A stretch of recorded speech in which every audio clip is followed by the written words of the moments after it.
porque quiero captarlo, pero bueno, parece que bastante irresponsables desde ese punto de vista. Pero bueno, nosotros sigamos con el noticiero hasta que se dignen en mostrar la rueda de prensa del señor presidente. Los guías penitenciarios. Un guía penitenciario habla de esta situación, habla de cosas que ya lo sabíamos, ¿verdad? Agentes penitenciarios hemos dado, dice, manifestaciones a las autoridades superiores de la violencia que ocurre en las cárceles. Una de las principales causas, creo, es la mala administración, señala el guía que lo vamos a escuchar. La verdad, como agentes, no sabemos qué pasó con el dinero o recursos que hayan ingresado cuando se declararon el estado de emergencia en la época de Moreno. ¿Se recuerdan ustedes que en la época de Moreno decretaron estado de excepción, estado de emergencia, y se enviaron no sé cuántos millones de dólares para contener y nunca se hizo nada? ¿Dónde está esa plata? El guía comentaba que hay bandas criminales que están distribuidas en todas las cárceles. Esto siempre se ha conocido, pero nunca ha existido una respuesta clara de la autoridad. Escuchemos. Los presos se han apoderado prácticamente de todo, de los pabellones y todo.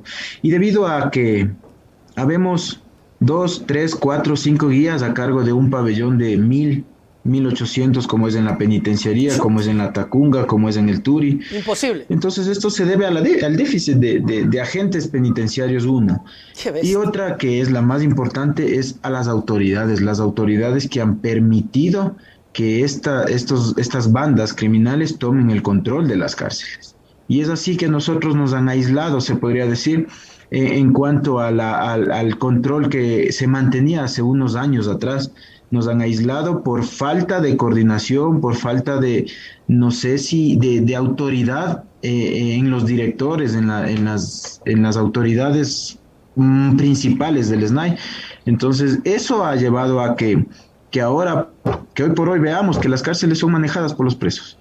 Usted dice que las autoridades son permisivas ante estas situaciones, es decir, que esta red de corrupción que es evidente que hay al interior de las cárceles, porque si no, ¿cómo se entendería que pese a que ustedes están ahí para custodiar la seguridad interna, que pese a que hay policías en los exteriores, cómo es que los presos tienen arsenales al interior de las cárceles y terminan produciendo masacres? ¿No? Es decir, las autoridades conocen y permiten, gran patio donde siembran en complicidad, diría yo, y florece podría ser así, en complicidad con los reos, que todo esto se dé.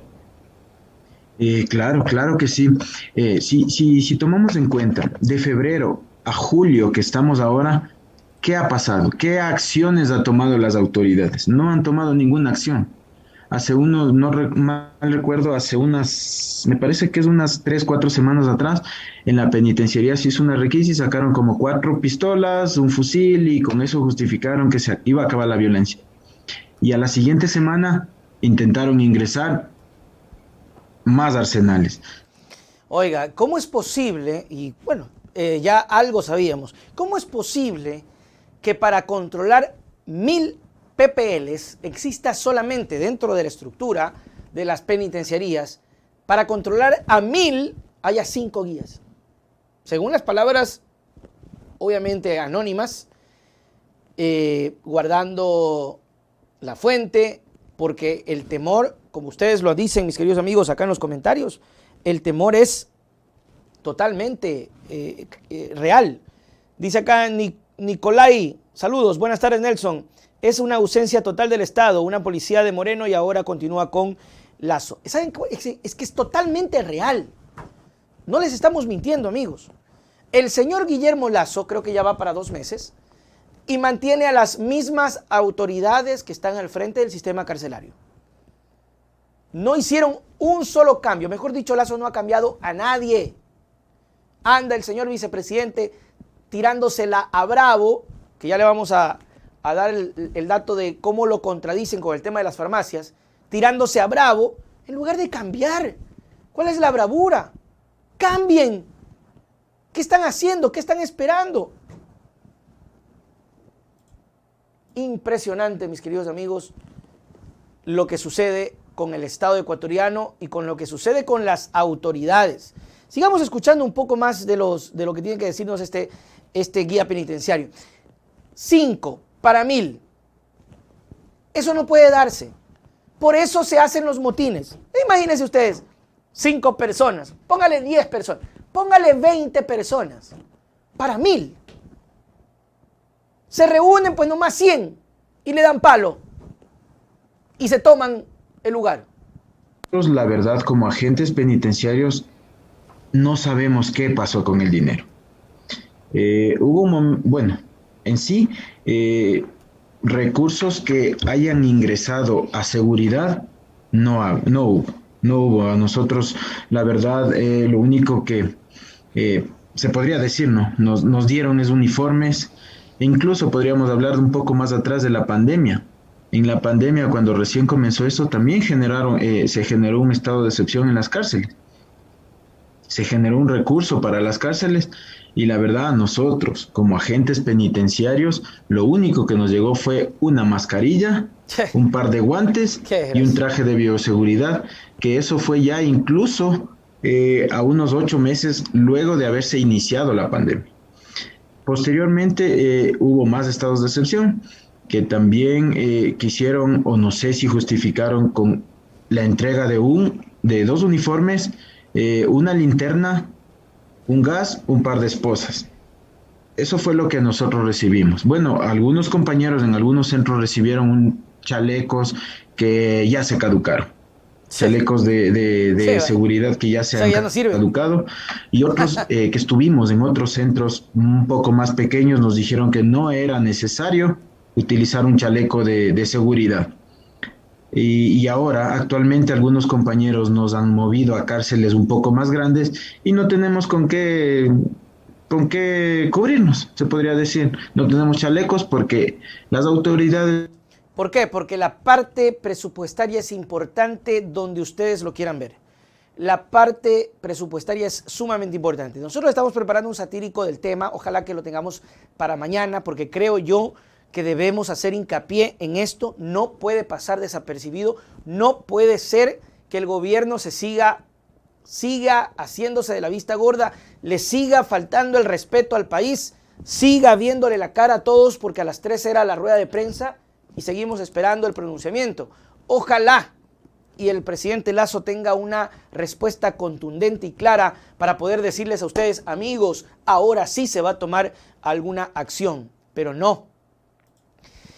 El señor Moreno en su época recortó presupuestos y estos son los resultados. ¿Cómo ocurre esto? ¿Quién está detrás de esta ola de violencia al interior de las cárceles? ¿Son bandas criminales? ¿Quiénes son? Son bandas. ¿Conocen quiénes son los que están detrás Definitivamente de estos son bandas de violencia? ¿Por qué hay estos episodios que se están disputando en medio de esta polémica? Bueno, la verdad, hay bandas criminales dentro de las cárceles. ¿Cuáles son esas bandas? Ya las conocemos. No se podría decir, hay muchas. Nosotros vemos y escuchamos en algunos medios que hablan de varias bandas criminales dentro de las cárceles que están distribuidas en todas las cárceles, se puede decir, partes como células en todas las cárceles. Bueno, a partir de la muerte de uno de los líderes, ¿no? que todos conocemos y que es de opinión pública y de vista pública, a partir de eso se generaron ya pelea interna por el poder que esta persona tenía. Entonces, a partir de eso nosotros vemos que se han ido creando un poco más de banda y disputa de poder por manejar las cárceles, y eso ha hecho que las autoridades permitan esto. O sea, muchas veces nosotros hemos comunicado y, bueno, de hecho siempre comunicamos a las autoridades este tipo de cosas que va incrementándose, pero no ha habido respuesta y nosotros vemos... Totalmente contundente. Por lo menos se ratifica que no somos locos y que decimos cosas incoherentes. Es la realidad. Esto se sabe. Ya se sabía. ¿Se acuerdan que yo decía hasta con mucho enojo cuando hacía noticias o datos sobre la requisa de los policías? Yo me acuerdo que me reía y me burlaba de eso. Sacan un cuchillo, meten 5. Oiga, y como broma dentro de la sátira que estamos haciendo, pero creo que es la mejor forma de llamar la atención. ¿Sabe lo que ocurre con este último caso? La fiscalía acaba. Yo voy a ser muy claro, yo respeto mucho la función de la fiscalía. Yo no puedo ser crítico porque Han existido cosas puntuales en casos como el tema, por ejemplo, de Lisette Vaquerizo, que ya llevaron a juicio. Me parece importante felicitar a la Fiscalía en otros aspectos. Y hay otros aspectos donde deja mucho que ver. Digo esto porque no podemos, de mi parte tampoco, aupar un discurso de que no sirve para nada. O sea, hay casos y casos, y cuando se trata de política, principalmente siempre hay una balanza. Lo hemos discutido siempre. Pero resulta ahora que lastimosamente en el tema de las cárceles, la Fiscalía ha emitido un comunicado que va a iniciar investigación. ¿Ustedes saben qué va a pasar con esa investigación? Pues va a la cola de las otras investigaciones de todos los atentados que han existido en la cárcel. La masacre de los 80 reos en la época de Moreno. Hoy es una masacre de más de 20, 50 heridos. Por favor, no contemos, a ver, que se mate una persona es terrible. Hablábamos de 80, hoy de 20 y pueden ir aumentando. Se viola a una mujer policía. Tiene que haber reparación para esa persona, para esa mujer. La violan en su lugar de trabajo. Y la Fiscalía abre investigación. Se va a la cola de todo lo que ha investigado. No es la solución. Yo no lo quiero decir. Yo no lo quiero decir porque voy a esperar a escucharlo de la boca del presidente Guillermo Lasso.